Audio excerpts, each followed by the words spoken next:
Assalamualaikum warahmatullahi wabarakatuh. Halo semuanya, yang terhormat Ibu Himatul Baroroh Magister Sains selaku dosen pengampu mata kuliah seminar tugas akhir.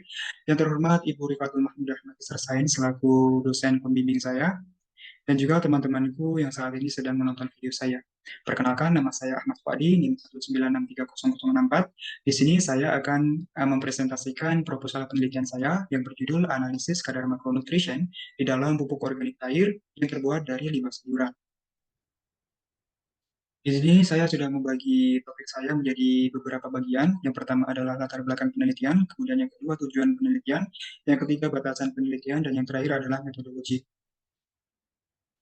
Latar belakang penelitian. Jadi aktivitas jual beli di pasar tradisional menghasilkan sampah setiap hari, antara lain sampah anorganik seperti plastik dan sampah organik seperti limbah sayuran. Limbah pasar sayur sendiri adalah kumpulan sisa-sisa dari beragam sayuran yang sudah melewati proses sortir karena tidak layak untuk dijual. Limbah pasar sayur yang tidak diolah dengan baik akan mencemari lingkungan dan menyebabkan lingkungan tersebut kehilangan nilai estetikanya. Allah Subhanahu wa taala di dalam surat Al-A'raf ayat 56 berfirman, "A'udzubillahi minasyaitonir rajim. Bismillahirrahmanirrahim. Wala tufsidu fil ardi ba'da islahiha wad'uuhu khaufan wa tama'an. Inna rahmatallahi qaribum minal muhsinin." Yang berarti, janganlah kamu berbuat kerusakan di bumi setelah diatur dengan baik. Berdoalah kepadanya dengan rasa takut dan penuh harap. Sesungguhnya rahmat Allah sangat dekat dengan orang-orang yang berbuat baik.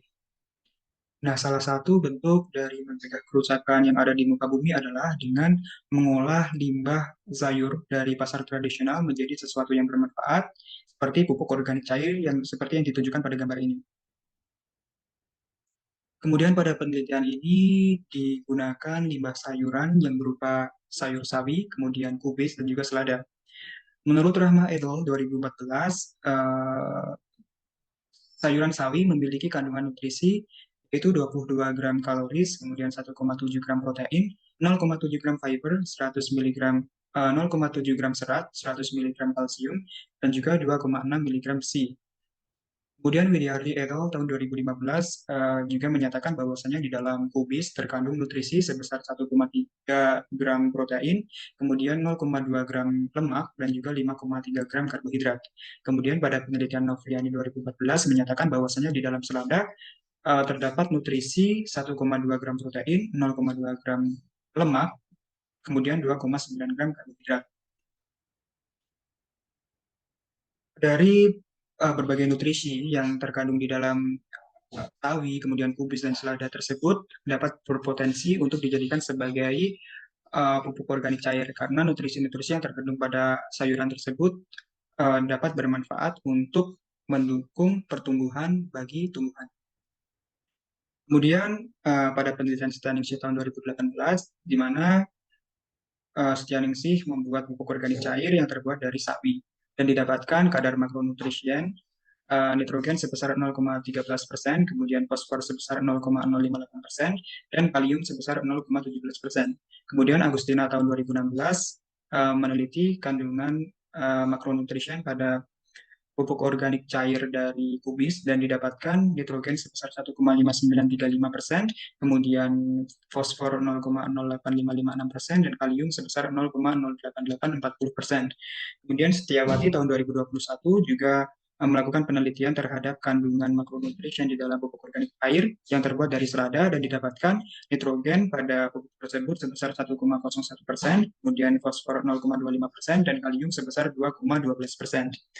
Nah, berdasarkan penelitian sebelumnya, dapat diketahui bahwasanya kandungan terbesar makronutrien pada pupuk organik cair dari limbah sayuran adalah nitrogen, kemudian yang kedua adalah kalium. Sedangkan untuk fosfor sendiri kandungannya relatif lebih rendah.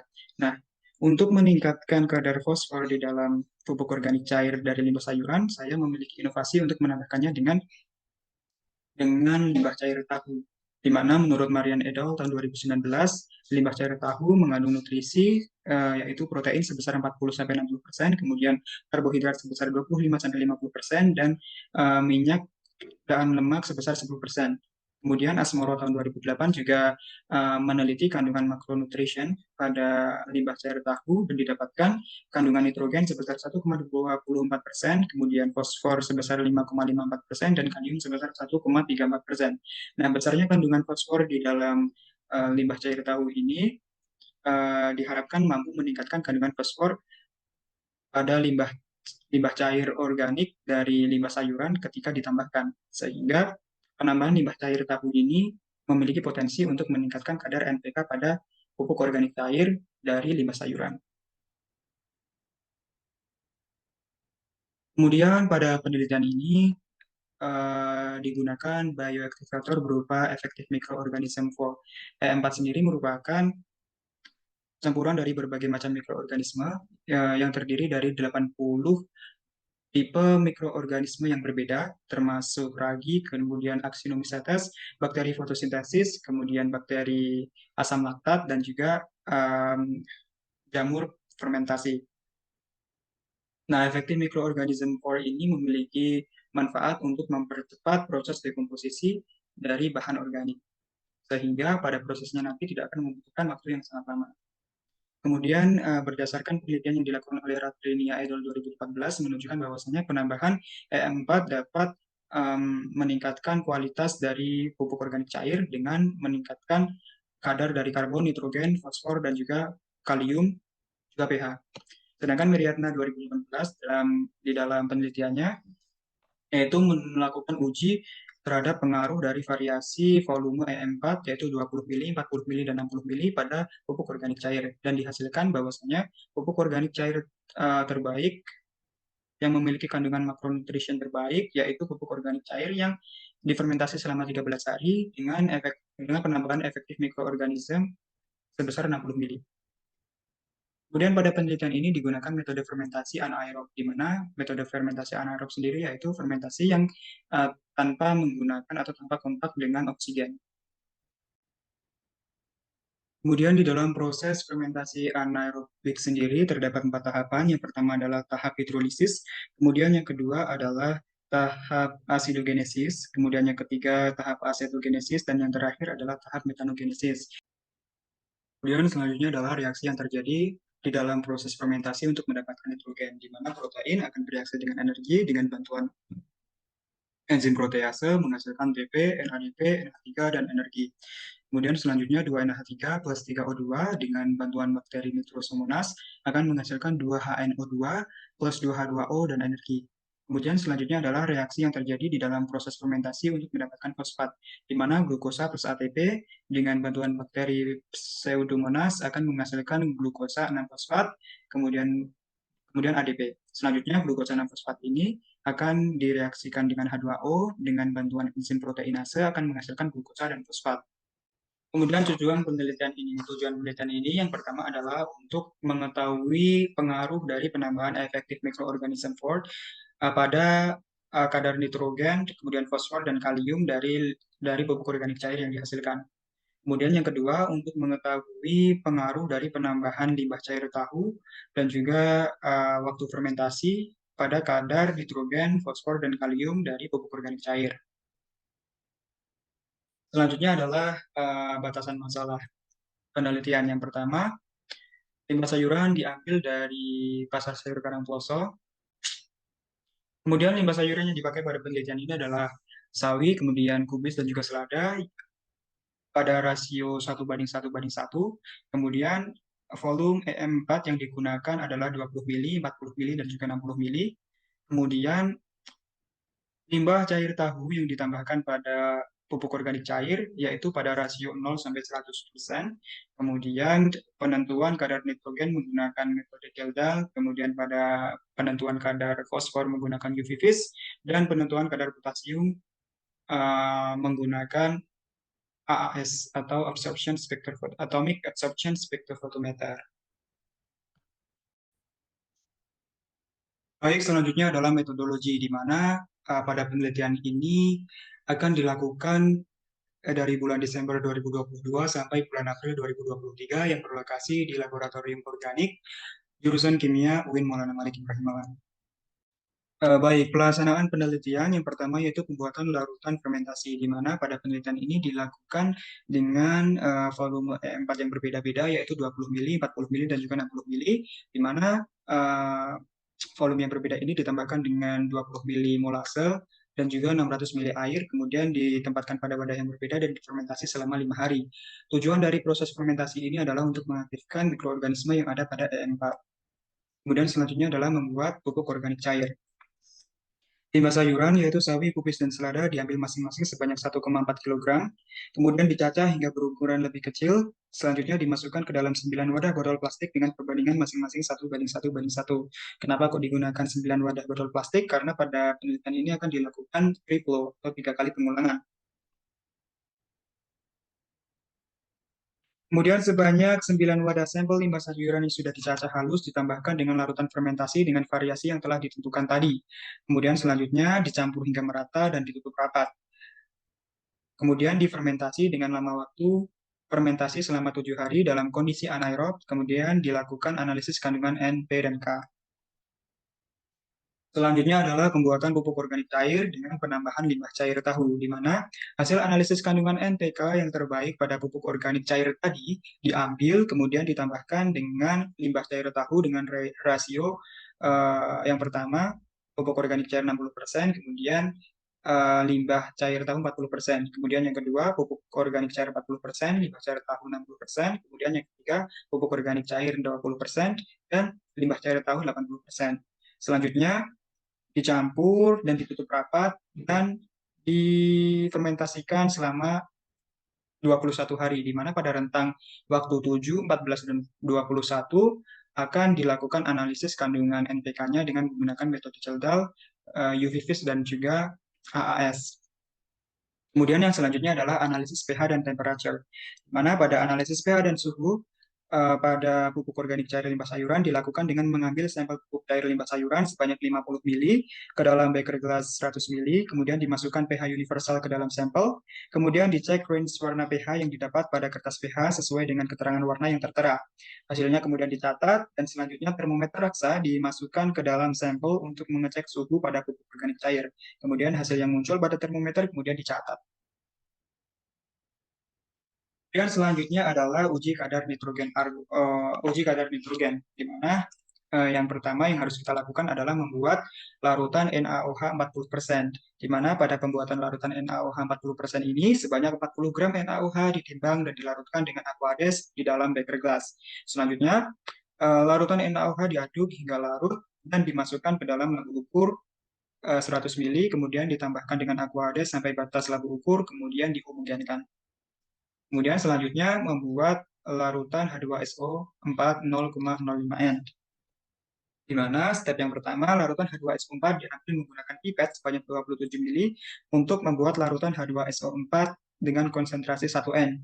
Selanjutnya, labu ukur 1000 mili yang telah diisi aquades 500 mili ditambahkan dengan larutan H2SO4 yang sudah dipipet tadi. Selanjutnya, untuk membuat larutan H2SO4 0,05N, dimasukkan 25 mili larutan standar H2SO4 1N ke dalam labu ukur 500 mili. Kemudian dienterkan dengan aquades sampai tanda batas dan dihomogenkan. Maka akan terbentuk larutan H2SO4 dengan konsentrasi 0,05N.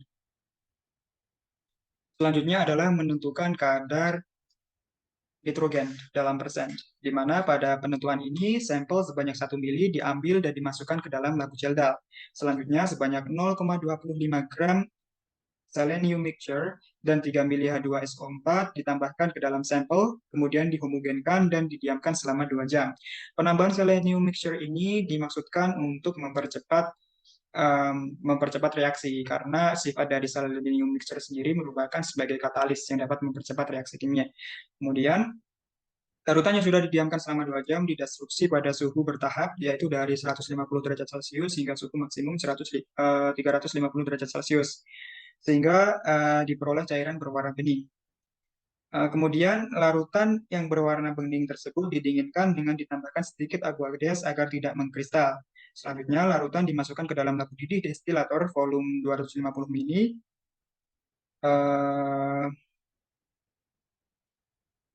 Selanjutnya adalah penentuan kadar N dalam persen. Yang pertama, sampel sebanyak 1 mili diambil dan dimasukkan ke dalam lab gel.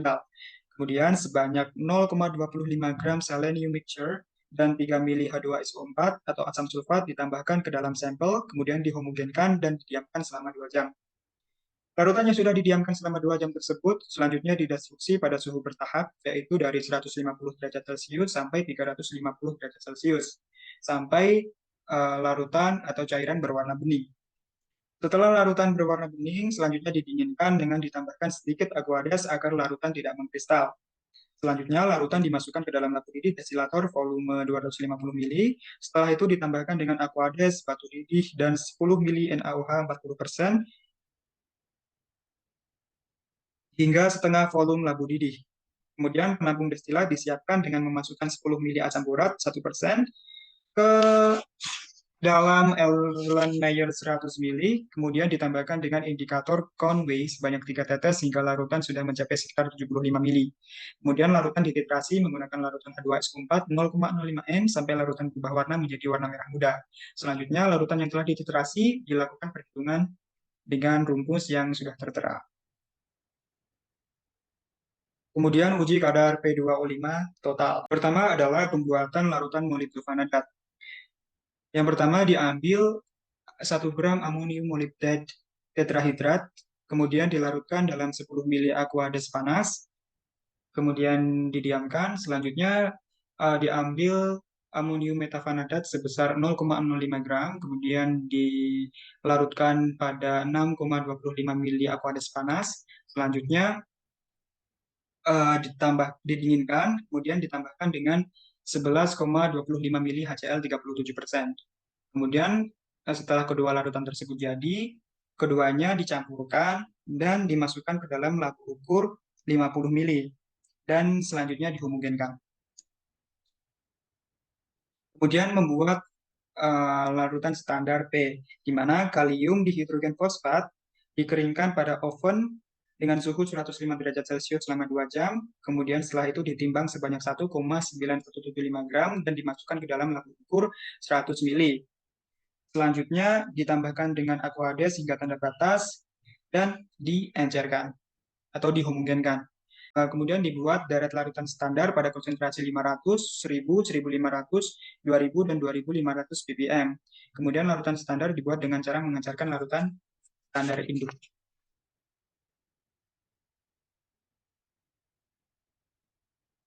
Kemudian penentuan panjang gelombang maksimum. Yang pertama, sebanyak 5 mili larutan standar fosfat 8 ppm diambil menggunakan pipet dan dimasukkan ke dalam labu ukur 100 mili. Larutan ditambahkan dengan 45 mili aqueous dan dibiarkan selama 5 menit. Selanjutnya, larutan ditambahkan dengan reaksi amonium molibdofanadat sebanyak 20 mili dan ditambahkan aqueous hingga tanda batas, lalu dihomogenkan.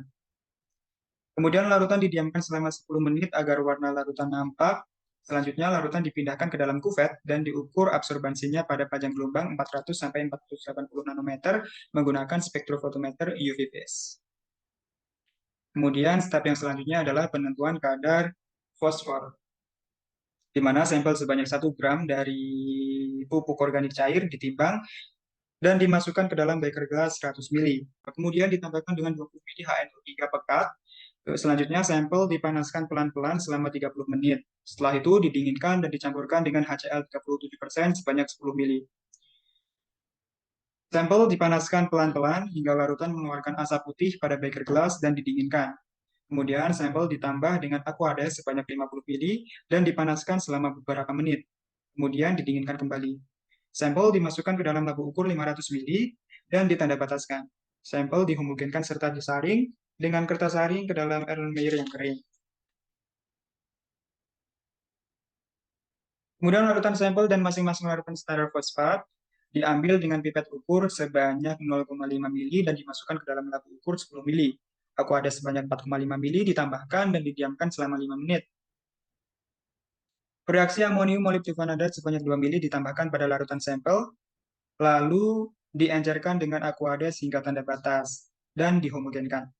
Kemudian diukur absorbansi larutan sampel dan standar menggunakan alat spektrofotometer UV phase. Selanjutnya, kurva kalibrasi dibuat dan dihitung kadar P2O5 dalam sampel dengan perhitungan yang sudah tertera. Selanjutnya adalah uji kadar kalium total. Yang pertama membuat larutan standar, di mana pada pembuatan larutan standar ini, larutan standar K dari larutan standar kalium 20 ppm dibuat larutan standar dengan variasi 2, 4, 6, 8, dan 10 ppm, dengan cara mengambil sebanyak 1, 2, 3, 4, dan 5 mili larutan standar, kemudian dimasukkan ke dalam lampu ukur 10 mili, ditambahkan aqueous hingga tak ada batas. Selanjutnya adalah pembuatan kurva kalibrasi, di mana larutan standar yang telah dibuat selanjutnya dimasukkan ke dalam bufet dan diukur absorbansinya dengan menggunakan AAS. Kemudian diplotkan ke dalam grafik sehingga diperoleh kurva kalibrasi kalium. Selanjutnya adalah penentuan kadar potasium, di mana sebanyak 1 gram sampel ditimbang dengan teliti, kemudian dimasukkan ke dalam beker gelas 100 mili, dan ditambahkan dengan HNO3 pekat sebanyak 20 mili. Selanjutnya, sampel dipanaskan pelan-pelan, kemudian sampel dipanaskan pelan-pelan selama 30 menit, dan setelah sampel dipanaskan selama 30 menit, selanjutnya sampel didinginkan dan dimasukkan HCl 37% sebanyak 10 mili. Selanjutnya, sampel dipanaskan pelan-pelan sampai terbentuk asap putih pada beker gelas dan didinginkan. Selanjutnya, sampel ditambah dengan aqueous sebanyak 50 mili dan dipanaskan kembali beberapa menit, lalu didinginkan kembali. Selanjutnya, sampel dipindahkan ke dalam lampu ukur 500 mili dan ditambahkan dengan aqueous hingga tanda batas. Sampel dihomogенkan serta disaring dengan kertas saring ke dalam Erlenmeyer yang kering. Kemudian larutan sampel diambil sebanyak 1 mili dan ditambahkan dengan aqueous sebanyak 9 mili dalam tabung reaksi 10 kali pengenceran. Selanjutnya larutan blanko disiapkan, kemudian dianalisis kalium dan absorbasi kalium diukur menggunakan spektrofotometer serapan atom serta dihitung kadar K2O serta dihitung kadar K2O atau kalium dalam sampel. Selanjutnya adalah data analisis. Pada penelitian ini digunakan untuk pada penelitian ini data yang telah terkumpul akan dianalisis menggunakan analisis variance ANOVA dengan bantuan statistik 8.1 software dengan bantuan software statistik 8.1. Sekian yang dapat saya sampaikan. Apabila ada kurang lebihnya saya mohon maaf. Sekian yang dapat saya sampaikan. Apabila ada kurang lebihnya saya mohon maaf. Wabillahi taufiq wal hidayah. Wassalamualaikum warahmatullahi wabarakatuh. Oke.